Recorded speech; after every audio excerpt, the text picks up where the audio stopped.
L'amitié, chaque fois que les chefs d'État avaient des difficultés, il y avait eu l'amitié d'accepter que quand je savais te dire, bon, François, est-ce qu'on peut appeler tel ami? On l'appelait, tu discutais, donc ça permettait de détendre et peut-être de mieux comprendre la situation de certains pays, parce que c'est pas toujours facile, quand tu es venu, c'est pas toujours facile de comprendre l'Afrique, surtout qu'on a l'habitude de nous dicter ce que nous devons faire. Mais aujourd'hui, nous sommes devenus majeurs. Nous sommes décidés à ce que le problème africain soit résolu par des Africains, à commencer par le problème de la Libye.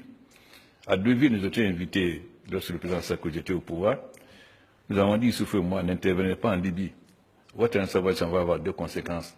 La somalisation de la Libye, ça veut dire qu'il n'y aura pas d'État en Libye, ce sera 3 régions au moins, Tobruk, Misrata et Tripoli, sinon plus. Et comme nous savons que la Libye était un arsenal, le développement du terrorisme chez nous. Vous êtes intervenu, vous êtes parti. C'est facile aujourd'hui qu'Obama ou Cameroun fassent l'autocritique, mais pendant ce temps, nos enfants sont en train de mourir, ou sur les armes des terroristes, ou dans le désert libyen, ou dans les eaux de la Méditerranée. Donc nous sommes décidés désormais à nous prendre en main. Le sommet de Kigali et le dernier sommet à Kigali et à Addis Abeba a été un tournant.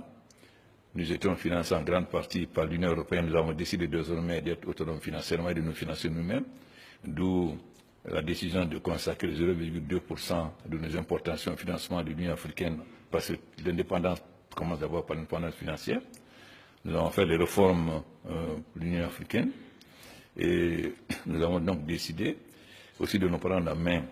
Nous avons constaté que les casques bleus sont au Congo-Kinshasa depuis 20 000, depuis des années, que ça ne change rien. Nous avons donc décidé que désormais, nous souhaitons que vous nous apportez votre contribution pour nous équiper matériellement, mais que ce soit des troupes africaines qui se battent désormais. Nous avons salué votre intervention, mais nous ne souhaitons plus que des soldats français aillent mourir en Afrique. Nous préférons que l'Afrique prenne son destin en main, que vous nous aidez à avoir des équipements, mais que ce soit les Africains qui se battent comme nous sommes en train de le faire en Somalie. Donc, tu as montré, et je pense que tu seras le verront, que l'Afrique est devenue majeure. Nous ne voulons plus être jugés à travers les ONG, surtout quand on sait que quelqu'un d'entre vous nous a fait des leçons sur le respect et les libertés de la presse et qui, je dis, se trouve maire Front National en France.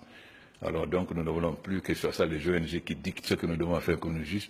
Nous voulons désormais qu'on nous laisse déterminer quel est l'appui de développement que nous voulons, comment nous voulons appliquer les règles universelles de la démocratie en fonction de réalités concrètes et de tenir compte aussi des spécificités de chaque État, non pas d'avoir une vision dogmatique, il faut si ça en Afrique, il faut si ça en Afrique, nous ne voulons plus de cela.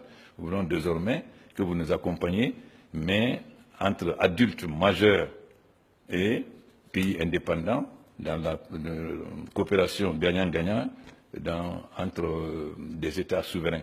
Tu as compris cela. Et nous disons aux Européens que désormais ce sera l'Afrique. Nous ne souhaiterons plus qu'on nous dicte ce que nous devons faire et qu'on intervienne dans nos affaires. Nous voulons désormais qu'on nous respecte, comme nous respectons votre souveraineté, qu'on nous respecte et qu'on sache désormais que nous sommes devenus majeurs. Et ça, tu as beaucoup contribué. Merci François.